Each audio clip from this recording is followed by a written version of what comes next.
still in the very first Psalm, and one more thing about this whole thing, the commandments of the Lord, the law of the Lord, Jesus boiling it and boiling it and boiling it down to love each other as I have loved you. I think sometimes we don't take seriously enough, or we don't think deeply enough, maybe that's the way I would say it, about the fact that our love for God doesn't originate with some altruism in us. In other words, we don't love God because that's just how we are. John in 1 John writes, we love God because he first loved us. In other words, God expresses his love to us, and that our most fulfilling experiences in life will be from us somehow and to some degree reflecting back to him that kind of love. Well, as you already know, there's so much about this law of love, and there's so much that could be said about. For one thing, we live in a world that has so distorted love that we almost don't recognize it when it actually shows up, because we're looking for something other than actual love. Okay, move on, Steve. This other side of the coin, the bright side of the coin, is about people who delight in the law of the Lord. Now, I delight in the law of the Lord, this is me personally, for one primary reason: because it represents the pathway to my best experience in life. This is not about I'm obeying these laws so God won't be all, mad at me, and so that I won't get, his punishment. And okay, it's in there. The fear of the Lord really is in the Bible, both Old and New Testaments. But the greatest motivation is love. You know what? I delight in the people and even in things that I love. You do too. Meditates on his law day and night. I talked about how I think David meditated on the law day and night as he saw himself in his mind's eye living according to God's design. One of my favorite go-to questions in counseling, it comes in the application of any principles that I teach or that come up within our session. And the question is, what's that look like? I need to be less anxious about this stuff. Okay. What's that look like? For most people, it stops us dead in our tracks, because there are some of those things I don't know what that looks like. I don't know what it looks like to not worry. I don't know what it looks like to have big faith.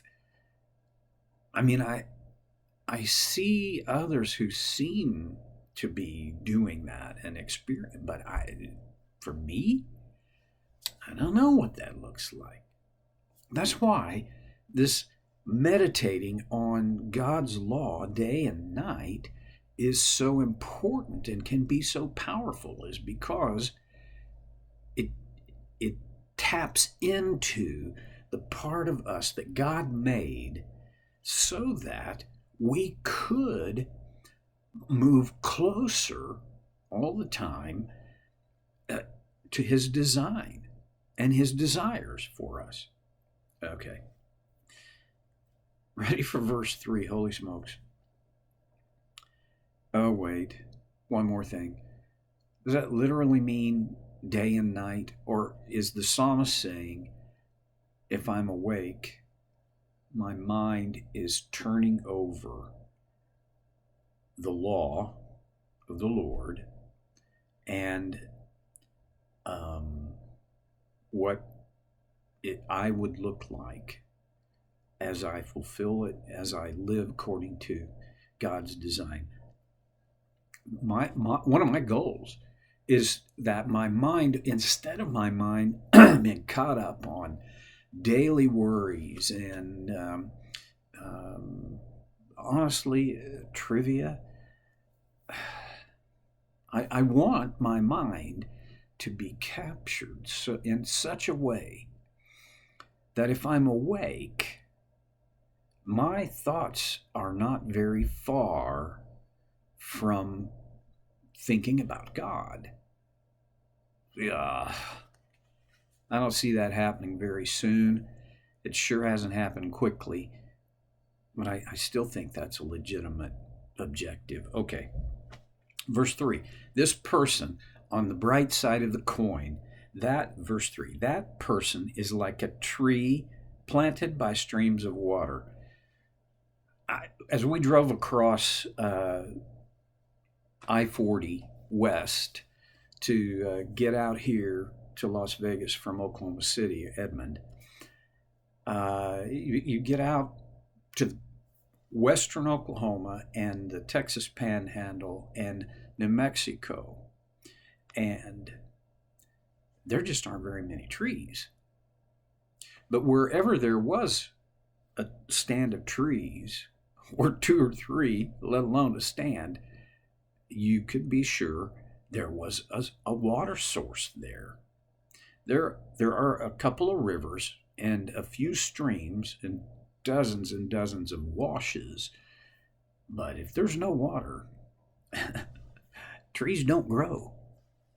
Well, the person who delights in the Lord and his law, meditates on it day and night, that person is like a tree planted by streams of water. Now, well, let's keep going, because it's not like that's a word picture you can easily get. A tree planted by streams of water, which yields its fruit in season and whose leaf does not wither. In other words, he writes, whatever they do prospers. You know, there is one of my favorite word pictures in all of the Bible is in the book of Revelation, where John does the best he can with our vocabulary to describe the indescribable beauty of heaven. There is a stream in heaven, a river in heaven that flows out, and on either side of both sides, the tree of life is planted. It blooms year round. It produces fruit. And the leaves of the tree are for the healing of the nations. I love that. I am not a newspaper reader anymore. My mental health just can't deal with it. It's a weakness. I get it. I don't watch the news. I rarely intentionally go after the news. A whole bunch of reasons, but I just don't very often. And even a guy like me, who is not deeply into the news, I get it. The world's a mess. The nations need healing. Physical, of course, but spiritual, mental, emotional. I mean, the world is in distress. And one of the ways that expresses itself is in political, military, social, pretty strong word, but I'll call it chaos. Well,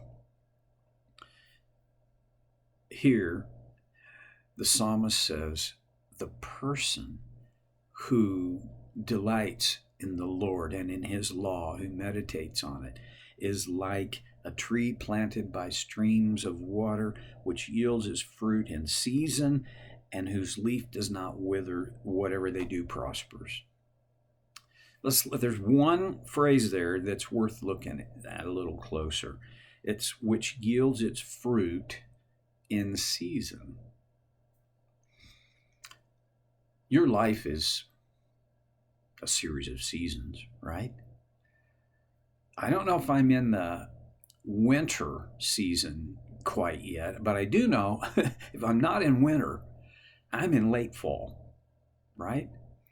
I don't know how many more years I have. I don't even know how many hours left I have in my life. But if God chooses, if it is his choice for me to continue, then I know I don't have more of my life is over than is ahead.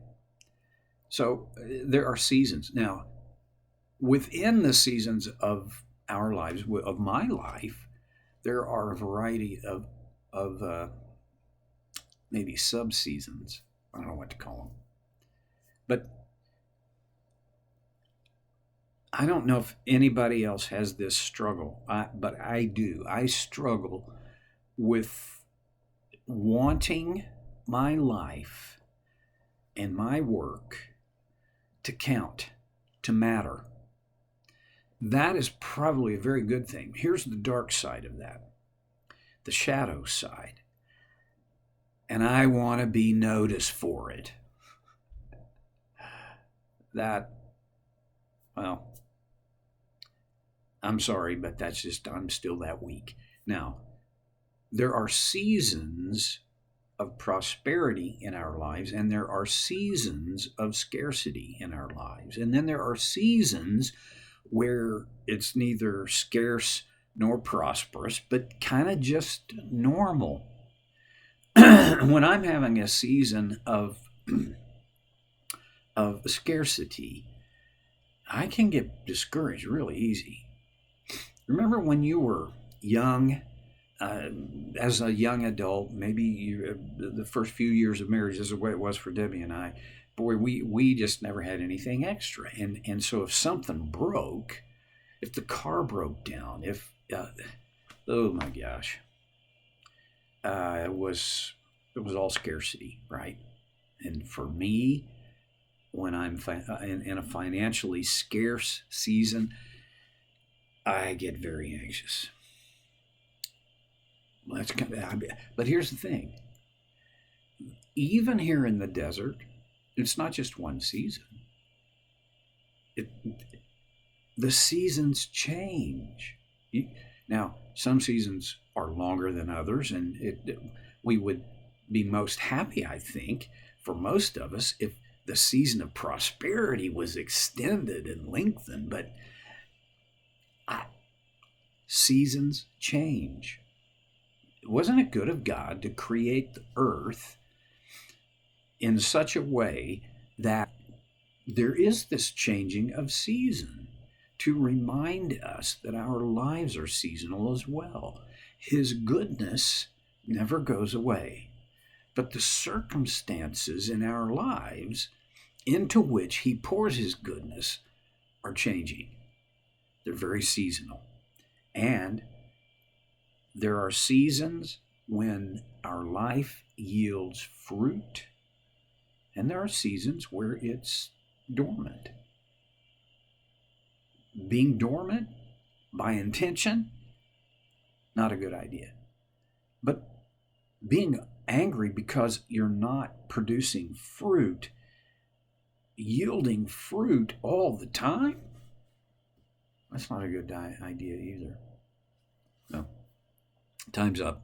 I'll pick it up again next time on Soul Care with Stevie Boy.